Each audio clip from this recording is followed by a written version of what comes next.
Mire lo que dice. Libro del Deuteronomio, capítulo 29, verso 29. Creo que es ese. Cosas secretas. Ese bien. Léelo, Mayra. Las cosas secretas pertenecen a Jehová nuestro Dios, mas las reveladas son para nosotros y para nuestros hijos para siempre, para que cumplamos todas las palabras de esta ley.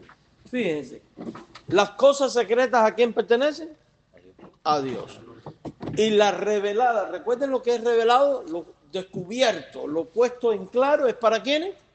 Para nosotros. Hermanos, si la Biblia es la revelación de Dios y Dios dice que las cosas reveladas son para nosotros, ¿usted cree que algo que Dios quiere dar a conocer a nosotros lo va a escribir de tal manera que nosotros nos quedemos en blanco y no entendamos nada?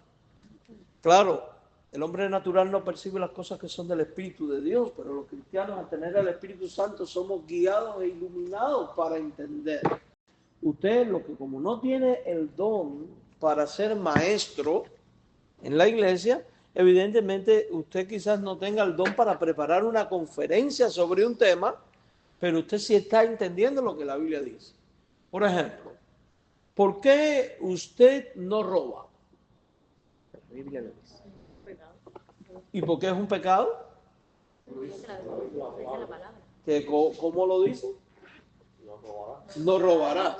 Entonces, fíjese, ¿ha comprendido esto usted, sí o no? ¿Se da cuenta que usted sí lo está entendiendo? O sea, si yo ahora le digo, dame una conferencia sobre el pecado de no robar, probablemente a usted, como no tiene el don para ser maestro, o le cueste mucho más.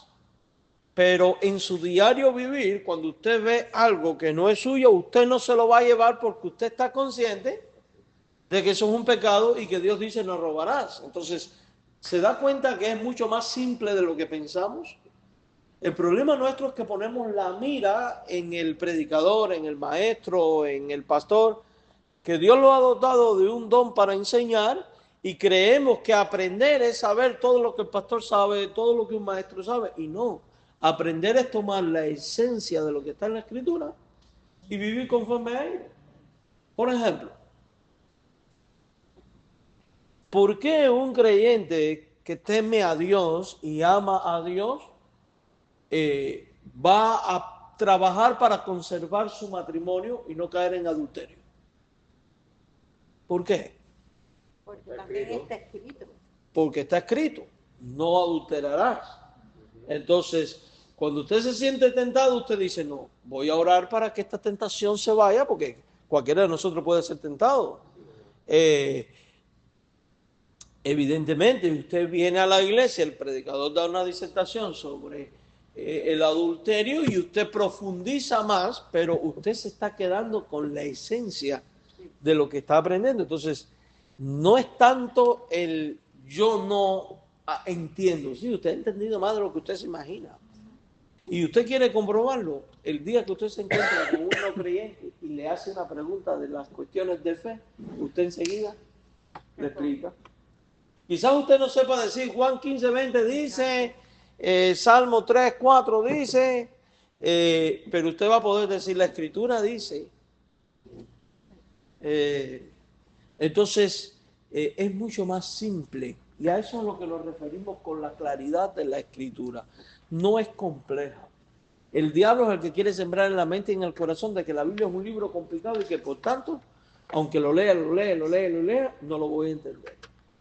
Usted tiene una versión como Reina Valera, que tiene un lenguaje muy rico, más castellano, y quizás le cueste un poquito de trabajo porque no estamos adaptados a hablar con el español que se utiliza en Reina Valera. Bueno, busque una versión más moderna, busque una nueva traducción vivienda, aunque yo sigo optando por Reina Valera, déjeme les digo, porque no es tampoco imposible de entender.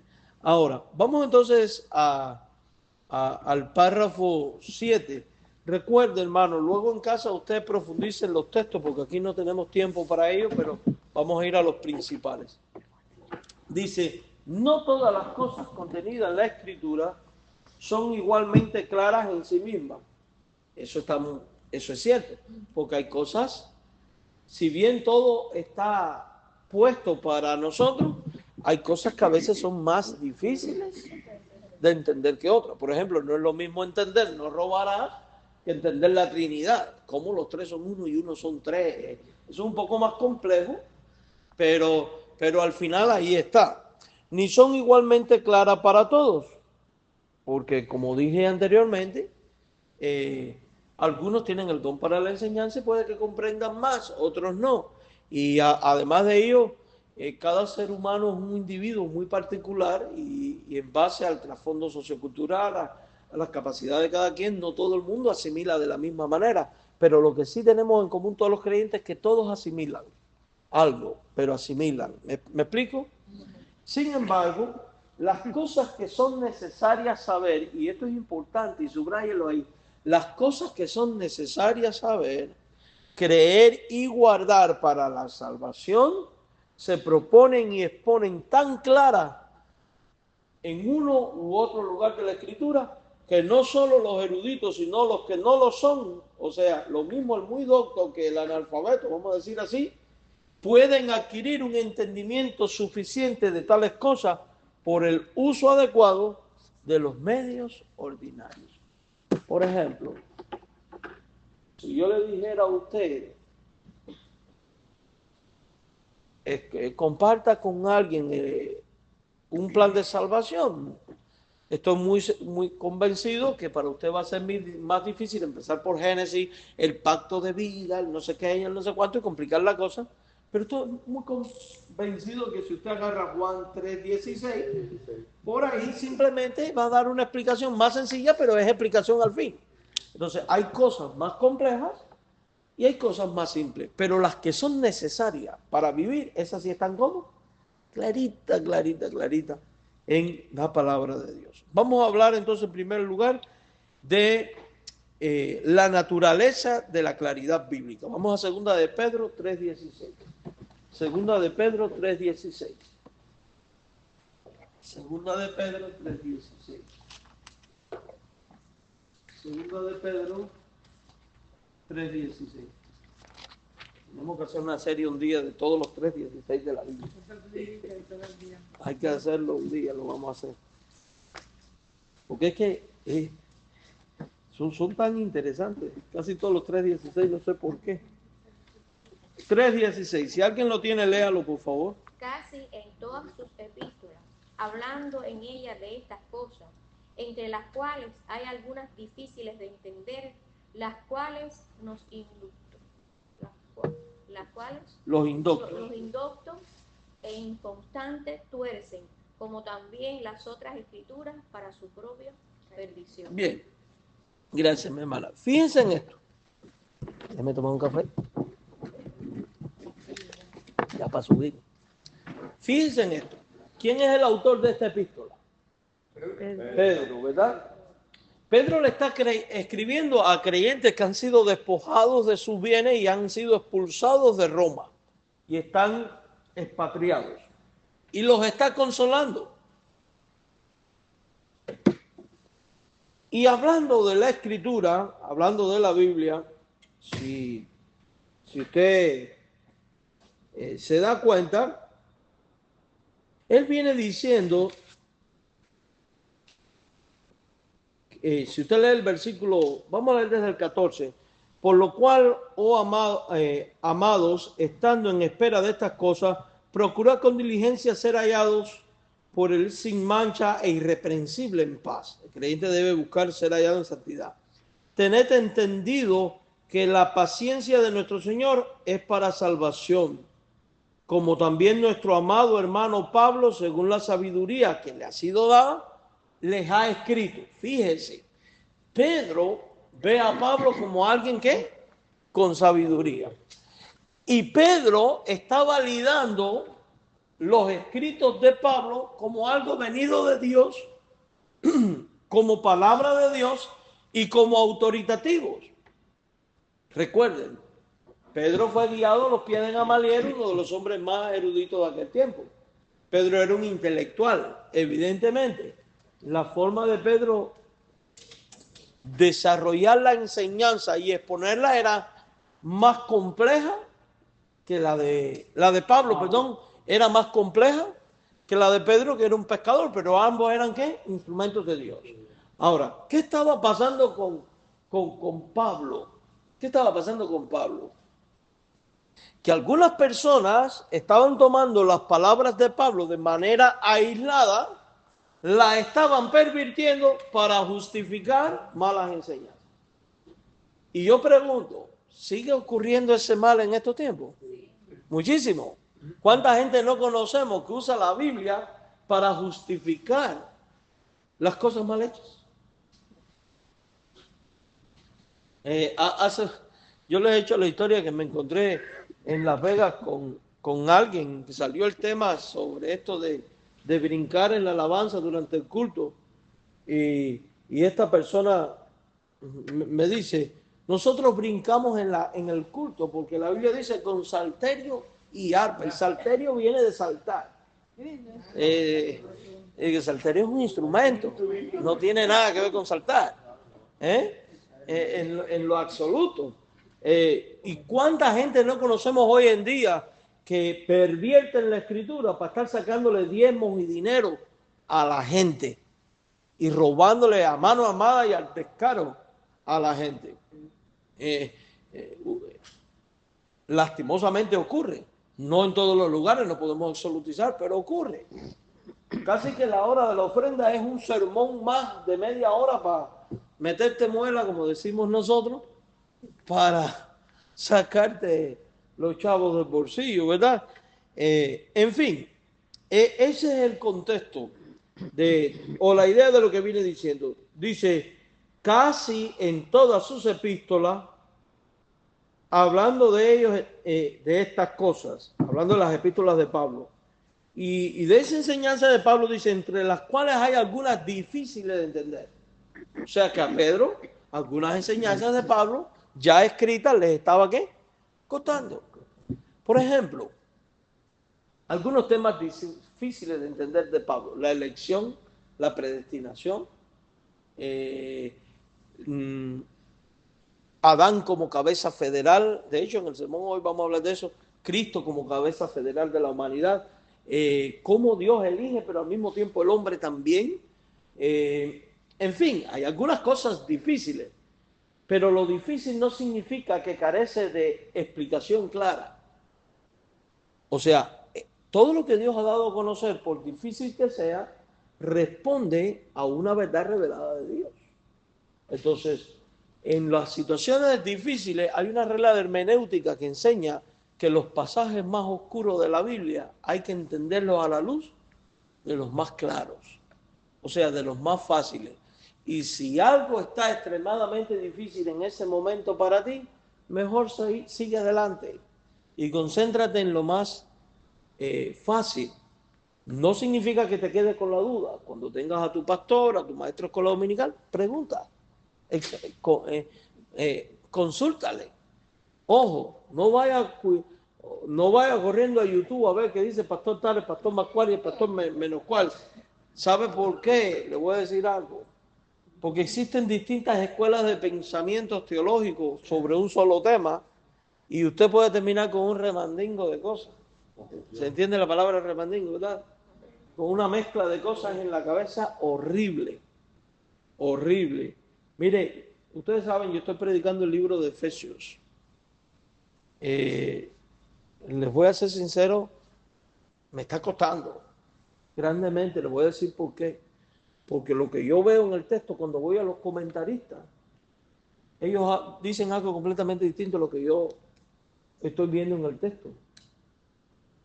Y no es que ellos están mal y yo bien, ni yo estoy mal ni ellos están bien, sino que el Espíritu de Dios en su iluminación va guiando. Y cuando examino el por qué no ven algunas cosas, la conclusión a la que llegué es a esta: que las divisiones por capítulos y versículos han hecho que los comentaristas fraccionen el texto bíblico guiándose por esas divisiones y subdividen la Biblia por temas cuando hay una unidad de enseñanza en todo el libro.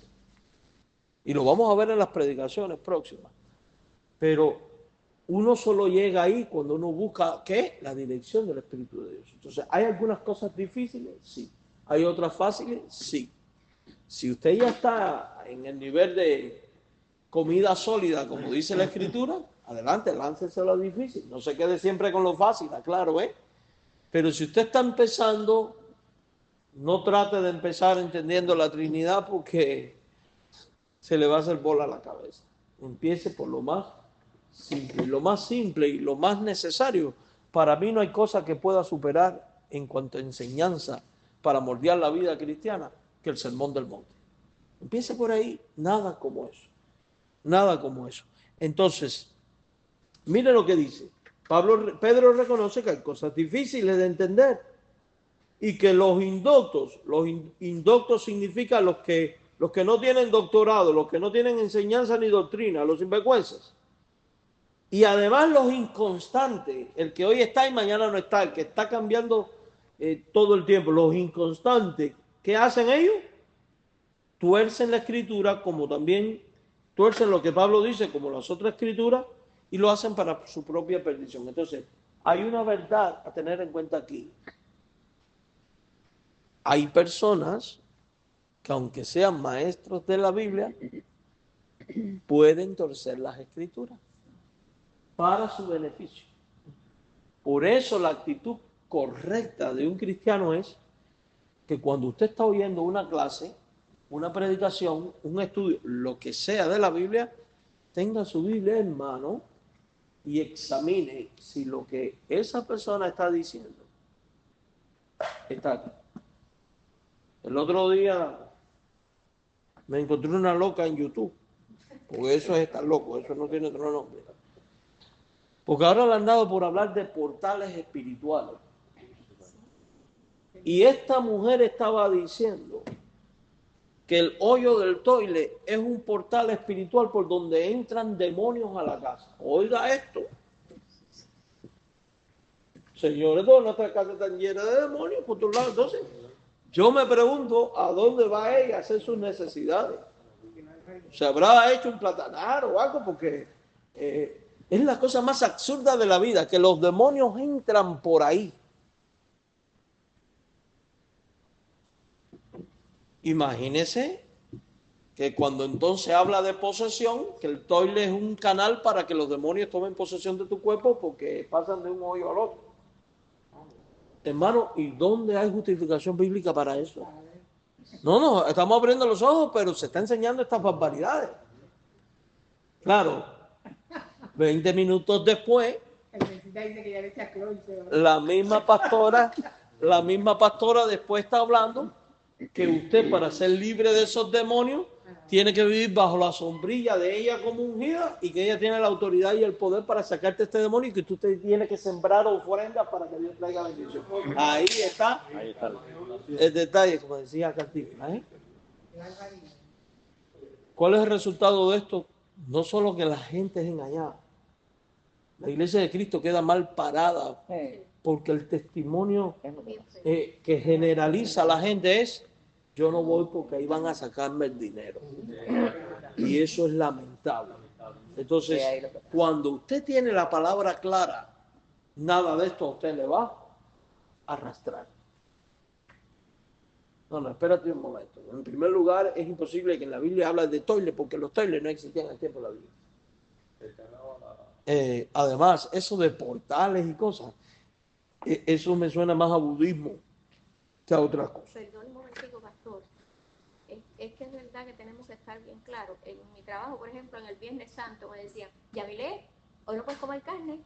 Yamilé, yo, señores, no voy a decir más, porque no le voy a dar una clase de teología aquí, que en la Biblia no dice en ningún lugar que el viernes no se come. Y por ahí le expliqué 2 o 3 cosas. Son tradiciones de la Iglesia Católica, pero no lo dice la Biblia. Que incluso, déjame decirte, la Iglesia Católica ya la quitó. Después del año 1970 la Iglesia Católica lo quitó. Eso queda como costumbre, no como imposición. Y responde más a otro concepto de autodisciplina por la cuaresma y un sinnúmero de cosas. Pero eso no tiene la que ver con cuestión nosotros. es que siempre el cristiano está Asediado vulnerable y a todo. asediado a todo lo que en el entorno sobre cristiandad o religión está. Y entonces tenemos que estar preparados para decirle, no, aquí en la Biblia no dice, o la Biblia dice tal cosa. Exacto. Incluso déjeme decirle, no hay un solo tema en la Biblia que no sea atacado. Así mismo. No importa de lo que usted vaya a la Biblia, siempre hay una contraparte.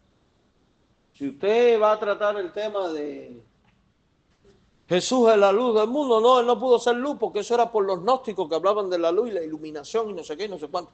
Y si usted va a la Biblia, Jesús es Dios hecho hombre, no, Jesús no puede ser Dios hecho hombre, siempre hay un ataque.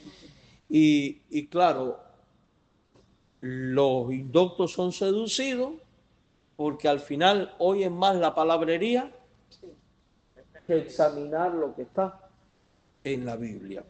La Escritura reconoce que algunos pasajes son difíciles de entender, sin embargo, esta dificultad no niega la claridad de las verdades necesarias para la salvación. Dios no ha ocultado el Evangelio a su pueblo. El Evangelio no es algo oculto en la Biblia, el Evangelio es algo que revelado. El que cree en mí tiene vida. Oye, más simple que eso. Maestro, ¿qué haré para heredar la vida eterna? Cree en el Señor Jesucristo y será salvo. ¿Se dan cuenta qué simpleza? Pero los hombres los hemos vuelto complejos. ¿Verdad que sí? ¿Y qué perversiones vienen a esto? Cuando usted oye, cree y luego entonces vienen las añadiduras de los hombres. Para ser salvo tienes que creer y guardar el sábado. Para ser salvo tienes que creer y bautizarte. Para ser salvo tienes que creer y no comer esto, aquello y lo otro. Para ser salvo tienes que creer y unirte a esta religión o aquella. Para ser salvo tienes que... No, porque eso ya es de hombre, eso no es... Exacto. No es la palabra. Exacto, pero lo que estamos viendo es que la Biblia revela las cosas con claridad y los indoctos que hacen las tuercen y le añaden. La semana pasada hablamos de añadirle. Y es tan simple como cree y. ¿Cuál es el único requisito para la salvación? Creer en la persona de Jesucristo y en la obra que realizó en la cruz. Punto. No hay más nada. Todo lo demás que se le pueda añadir. En la Biblia tenemos el caso. Si quieres ser salvo, tienes que creer y circuncidarte. Enseguida los apóstoles saltaron y dicen, no se inquiete a los gentiles, porque ya no hay salvación por ley, sino por gracia. Entonces, eso es muy importante. Cuando hablamos de claridad, eso no significa que toda la Biblia sea igualmente fácil, no, sino que el mensaje central del Evangelio, que es la salvación, es comprensible a la luz de él. En segundo lugar, vamos al Salmo 119, 105, un texto muy conocido por todos nosotros. Lámpara es a mis pies tu palabra y lumbrera mi camino. Fíjense, está hablando de la Escritura, ¿verdad? Vamos a dibujar aquí la Biblia. A ver qué tal me sale. No es una paloma, ¿eh? Esa es la Escritura. Este es el camino de la vida del hombre. ¿Qué está diciendo el texto bíblico? Que la Biblia es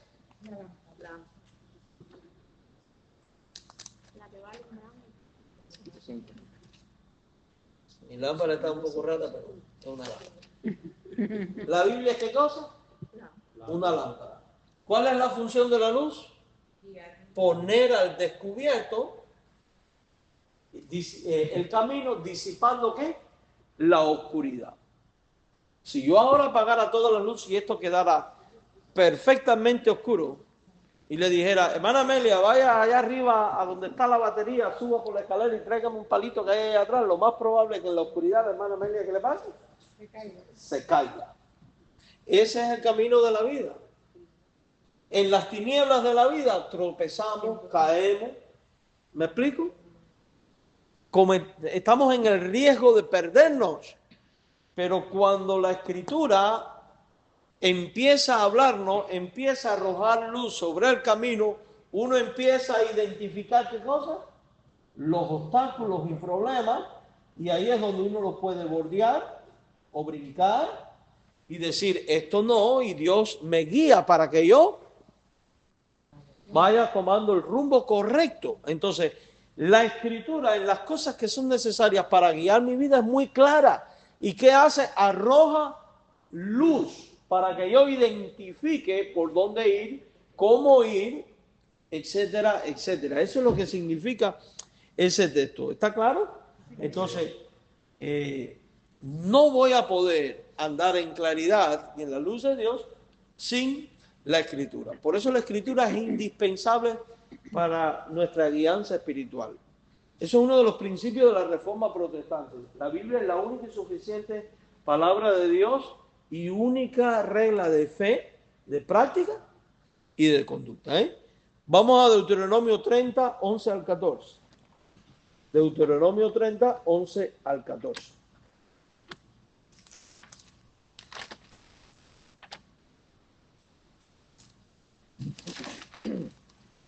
Como este es más largo, lo voy a leer yo.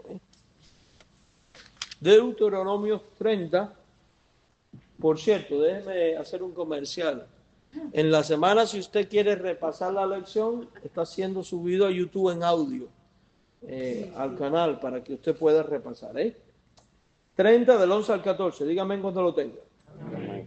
Porque este mandamiento que yo te ordeno hoy, miren esto, hermano, subraye eso. ¿Qué dice ahí? No es demasiado difícil. Ahora yo te pregunto, ¿Dios es mentiroso? No. Y si Dios dice que no es difícil, entonces ¿qué pasa? No es difícil. Difícil lo volvemos nosotros en nuestros pensamientos. No es demasiado difícil para ti. Y además de no ser difícil, quiere decir que es fácil, no es demasiado fácil tampoco, pero no es difícil. Pero además, ¿qué dice? Ni está lejos. ¿Qué significa? No está inalcanzable. Está a tu alcance. Quiere decir que tú lo puedes comprender y hacer tuyo. De hecho, cuando usted lee los 10 mandamientos, se dice que en el idioma original eran 10 palabras nada más. Si usted aprende los 10 mandamientos y vive conforme a los 10 mandamientos, va a honrar a Dios en todo. ¿Qué significa no tendrás dioses ajenos delante de mí?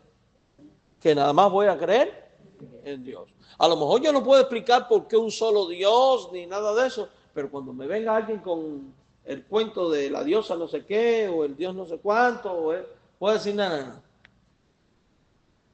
La Biblia dice que un solo Dios. Segundo, no te harás imágenes de nada lo que hay en el cielo, en la tierra, ni debajo de la tierra. Cuando venga alguien con mí, mira, te regalo esta medalla de San Benito para el mal de ojo y la cosa. ¿Qué usted va a decir? Yo no necesito eso. Quizás usted no puede dar una disertación sobre idolatría, pero simplemente sabe que uno no se debe de hacer imagen. Y así, por el estilo. Hermano, la palabra de Dios está al alcance de todos. Por eso los cristianos bíblicos no tenemos miedo en coger una Biblia sin comentario alguno y decirle a la gente, aquí tienes la Biblia, léela. Porque la Biblia está al alcance de todo. Ahora fíjense, tenemos por ejemplo la Iglesia Católica Romana que dice que el magisterio de la Iglesia es la única intérprete de la Biblia. Por tanto, el creyente puede leer la Biblia, pero no la puede interpretar. Tiene que guiarse por la interpretación de ellos. Está diciendo ¿qué cosa? Que la Biblia solo está al alcance de los curas. Pero eso contradice esto. Porque dice que el mandamiento no es difícil. ¿Y que está qué? A la mano. Los testigos de Jehová por mucho tiempo incluso enseñaron que si usted solo leía la Biblia sin usar el atalaya, a los 2 años se perdía. Y aquí lo que está diciendo es que la Biblia está al alcance de todos. Y así hay todas las sectas, por lo general, tienen escritos que lo elevan al mismo nivel de la escritura. Pero vamos a seguir leyendo. No está en el cielo para que diga ¿Quién subirá por nosotros al cielo? Nos los traerá y nos lo hará oír para que lo cumplamos. No está en el cielo, ¿por qué? Porque ya está en la tierra, la tienes tú delante. Ya la estás oyendo, Ni está al otro lado del mar para que diga, ¿quién pasará por nosotros el mar para que nos las traiga y nos los haga oír a fin de que la cumplamos? Porque muy cerca de ti está la palabra, en tu boca y en tu corazón, para que la cumplas. ¿Por qué en la boca y en el corazón? Porque recuerde que en aquellos tiempos eran unos rollos gigantescos y lo que hacían que era repetirla, recitarla, memorizarla una y otra vez. Oye Israel, Jehová tu Dios, Jehová uno es, amarás al Señor tu Dios. Lo repetían continuamente. A eso se refiere Deuteronomio cuando dice, instruye al niño en su camino, enséñale al levantarte, al acostarte, escribe los mandamientos en la pared, porque quítese de su mente la idea de que iban a la sinagoga y cada quien con los rollacos aquellos. No. Eran enormes. En ese tiempo no tenían una Biblia en códice como lo tenemos nosotros. Y cuando dice en tu mente y en tu corazón, no es que la palabra tiene poder como que uno está tergiversando hoy en día. Lo que está es que como la has repetido tanto, ya te la sabes y no solo tiene que estar en la mente, tiene que estar ¿dónde? En el corazón. ¿Qué significa? Que debe de ser obedecida. Entonces, la palabra, hay cosas difíciles y fáciles, pero las cosas necesarias para la salvación y la vida son fáciles. Además hemos visto en segundo lugar, ¿qué cosa? Que la palabra expone el camino de la vida y que la palabra está al alcance de todos. Y que la palabra fue ¿para qué? Para ti y para mí. Dios ha dado su palabra como lámpara y guía. La doctrina de arrepentimiento, fe, salvación en Cristo están claramente reveladas para todos los que escuchan el Evangelio. Vamos a ver ahora los medios ordinarios para entender la Escritura. Vamos a Hebreos 17:11. Hebreos 17:11. Hechos, gracias mi hermano. Hechos 17:11. Y estos eran más nobles que los que estaban en Tesalónica, pues recibieron la palabra con toda la solicitud, escudriñando cada día las Escrituras para ver si estas cosas eran así. Fíjese, estos creyentes son catalogados por Pablo como gente noble. De hecho, más noble que los de Tesalónica. ¿Y en qué radica la nobleza? Mira, la nobleza radica en lo que muchos pastores hoy llamarían rebeldía. ¿Quién es este para estar examinando lo que yo predico? ¿Verdad? Hoy en día ocurriría eso en muchos lugares. Pero la nobleza de un creyente radica en el hecho de no tragarte un mensaje de la primera oída, sino en examinar todo lo que se dice a la luz de la Escritura y comprobarlo. Lección: nunca haga nada suyo sin antes haberlo examinado a la luz de la Escritura. Los berianos. Y dice, para ver si estas cosas eran así. Oye, y les estaba predicando Pablo, no le estaba predicando cualquier bobito, Y aún así, si tú serás muy Pablo, muy aquí, pero vamos a comprobar si qué falta nos hace ese espíritu en las iglesias hoy en día. No hubiera tantas barbaridades, créeme. No las hubiera. Vamos a Deuteronomio, Efesios 4, 11 al 13. Efesios 4, 11 al 13. Y él mismo constituyó a unos apóstoles, a otros profetas, a otros evangelistas, a otros pastores y maestros, a fin de perfeccionar a los santos para la obra del ministerio, para la edificación del cuerpo de Cristo. Ahora, hasta que todos lleguemos a la unidad de la fe y del conocimiento del Hijo de Dios, a un varón perfecto, a la medida de la estatura de la hay una intención y un propósito en Dios al revelar esto. La intención y el propósito. Que el cuerpo de Cristo sea edificado.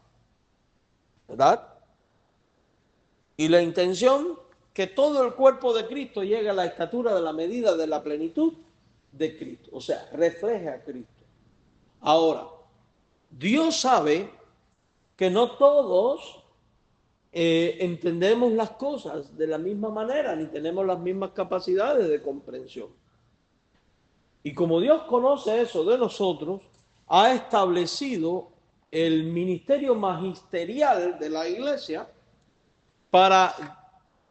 como herramienta para equipar a estos creyentes para que ellos sean moldeados a la imagen de Cristo. Y esos ministros es lo que se conoce en la Biblia como los ministros de la palabra, que eran ahí está la lista, los profetas, a ver, vamos a enlistarlo bien. Los apóstoles, los profetas. Primero, apóstoles. Apóstoles. La palabra apóstol significa enviado con un mensaje. Es una palabra muy parecida a la que se usa para ángel. Entonces, un apóstol, en la Biblia hay dos tipos. Están el tipo de los 12, como Mateo, Jacobo, Juan, etcétera, etcétera, que son exclusivos. Cuando murió el último de ellos, de Juan, fue un ministerio exclusivo. ¿En qué nos basamos para decir que es un ministerio exclusivo? Cuando el libro del Apocalipsis habla de los tronos, dice los 12 apóstoles, y mienta un número exacto. Ahora, en la Biblia hay otros personajes que son llamados apóstoles también, como el caso de Felipe, como Bernabé, etcétera. Ahora, no se puede entender aquí apóstoles, esto lo define el contexto, igualando estos a estos. Cuando dice Felipe, Bernabé como apóstoles, dijo el Espíritu Santo: apartarme a Saulo y a Bernabé a la obra que los he apóstoles. Los he enviado. O sea, debemos de verlo como lo que hoy llamaríamos un misionero moderno. Alguien que es enviado a una ciudad donde no hay iglesia para predicar y comunicar el mensaje de Dios. Y esa comunicación, porque lo que nos interesa ahora no es el apóstol, es lo que hace el apóstol. La comunicación del mensaje responde a dos fines: que los creyentes sean ¿qué? Equipados para hacer la obra, y dos, que los creyentes crezcan, maduren espiritualmente. La misma función en ese contexto es la de los, ¿qué más dice? Profetas. ¿Qué es un profeta? Un profeta es alguien que habla de parte de Dios. En el tiempo bíblico, recuerden, no tenemos toda la Biblia todavía. Todavía Dios habla directamente por medio de profetas. Y lo hablado de parte de Dios a través de los profetas también era para el equipamiento de los santos y que los santos ¿qué? Crecieran y maduraran. No nos vamos a meter en el tema si está vigente esto hoy en día o no, porque nos desviaríamos de la clase. Lo que sí les puedo adelantar es que 1 Corintios, capítulo 13, versículo 8, prefiguraba o profetizaba o anunciaba que llegaría el tiempo en que la lengua, la profecía y el hacer nueva teología perderían su uso, ¿no? Que es lo que llaman ciencia. Pero no nos vamos a meter ahí, porque lo que nos interesa es lo que esto genera, que es equipamiento y ¿qué? Santificación. ¿Qué es el otro? Evangelistas. Fíjense, ¿qué es un evangelista? El que lleva el mensaje de salvación. El evangelista no cuida de la grey. El evangelista llega al pueblo, predica y se va. ¿Verdad? Pero lo que predica, ¿qué cosa es? Un mensaje que también que equipa y moldea a la gente. ¿Qué más hay? Pastores y maestros. Bueno, vamos a unir esto aquí. Pastor, maestro, porque en el griego original, en nuestra Biblia en español viene con una coma. Me pareciera que son dos oficios, pero en el griego original esa coma no existe. O esa I. Es pastor, maestro. O sea, la función principal del pastor, ¿qué es? Enseñar. Recuerden, el apóstol era un ministerio itinerante. Llegaba a un pueblo por 2 años y luego se iba. El profeta pasaba parecido. El evangelista era de un día o dos, pero el único que quedaba fijo en la congregación era ¿quién? El pastor maestro. Por eso la función pedagógica mayor de una iglesia recae. Por eso en el Concilio de Jerusalén, cuando vemos que están debatiendo el asunto de la circuncisión, Jacobo es el que toma la palabra y dice, yo sugiero que no se inquieta a los gentiles. ¿Por qué no la tomó Pedro? ¿Por qué no la tomó ninguno de los otros apóstoles? Este Jacobo no es Jacobo el apóstol, es Jacobo el hermano de Jesús. Porque Jacobo era el pastor de la iglesia de Jerusalén.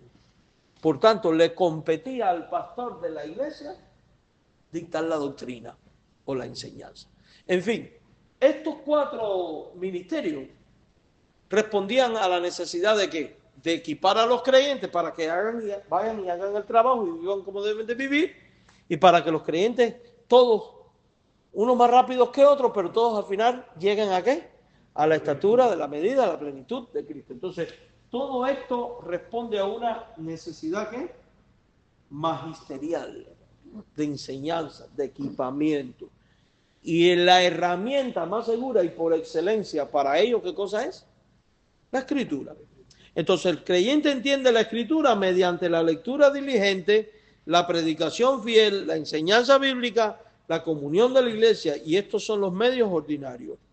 Entonces concluimos diciendo que la Escritura es suficiente, clara para enseñar el Evangelio, que el creyente tiene acceso directo a la palabra de Dios, que la iglesia tiene el deber de enseñar fielmente la Escritura y el Espíritu Santo ilumina al creyente en su lectura. Les animo a confiar en que Dios ha hablado de manera comprensible para su pueblo en la Biblia. La lectura diaria de la Escritura es un medio por el cual el Espíritu Santo ilumina la mente y transforma el corazón. Les exhorto a que lea su Biblia cada día, anime a otro a que lea la Biblia, comienza a discipular a alguien, empieza a invitar a alguien, ore para que nuevas personas empiecen a estudiar la Biblia. El Señor le bendiga. Tenemos 10 minutos para el servicio. Dejen sus sillas ahí.